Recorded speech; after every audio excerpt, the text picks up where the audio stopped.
Breaking news చూస్తున్నాం. ప్రచారంలోనే కాదు అభ్యర్థుల ప్రకటనలోనూ వైసీపీ దూకుడు చూపిస్తోంది. రేపు తొలి జాబితాను ప్రకటించనుంది ఆ పార్టీ అధిష్టానం. రేపు మధ్యాహ్నం తొలి జాబితా ప్రకటించే అవకాశం ఉన్నట్లు తెలుస్తోంది.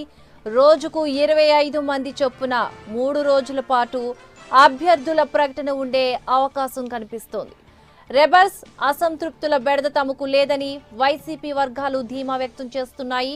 ఆశావాహులు ఎక్కువగా ఉన్న కొద్దీ నియోజకవర్గాలు మినహా జాబితా మొత్తం సిద్ధమైందని వైసీపీ నేతలు చెబుతున్నారు. విడతల వారీగా ప్రకటించినట్లు తెలుస్తోంది.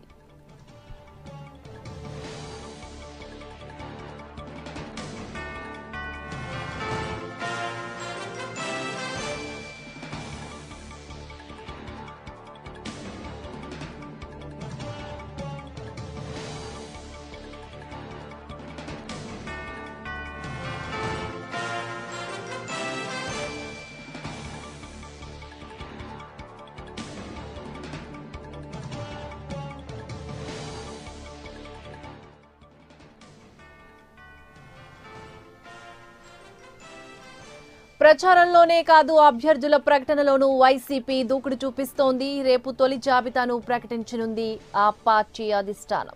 రేపు మధ్యాహ్నం తొలి జాబితా ప్రకటించే అవకాశం ఉన్నట్లు తెలుస్తోంది. రోజుకు 25 మంది చొప్పున 3 రోజుల పాటు అభ్యర్థుల ప్రకటన ఉండే అవకాశం కనిపిస్తోంది.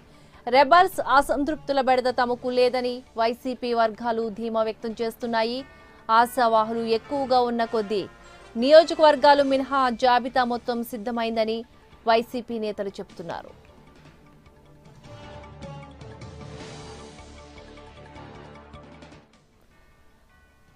ఇదే అంశానికి సంబంధించి మరింత సమాచారాన్ని మా హైదరాబాద్ ప్రతినిధి విజయ్ అందిస్తారు. విజయ్, అయితే ఎన్నికలు దగ్గరపడుతున్న తరుణంలో వివిధ పార్టీలన్నీ కూడా ఇప్పటికే అభ్యర్థులను దాదాపు ఖరారు చేశాయని చెప్పుకోవచ్చు. భాగంగా ఇప్పటికే చూసుకుంటే టీడీపీ పార్టీ, జనసేన పార్టీ అభ్యర్థులను ప్రకటించడంలో ముందంజలో చెప్పుకోవచ్చు. అయితే ప్రధాన ప్రతిపక్ష పార్టీ అనే వైసీపీ ఇప్పటి వరకు ఏ అభ్యర్థుల్ని ప్రకటన చేయలేదు. దాని నేపథ్యంలోనే దాదాపు రేపొద్దున్న మధ్యాహ్నం కాడ నుండి దాదాపు 70 నుండి 90 అభ్యర్థులను ప్రకటిస్తుందని కూడా చెప్తున్న తరుణంలో ఒక్కొక్క రోజు దాదాపు 35 మంది సభ్యుల్ని ఇస్తారని చెప్తున్నారు.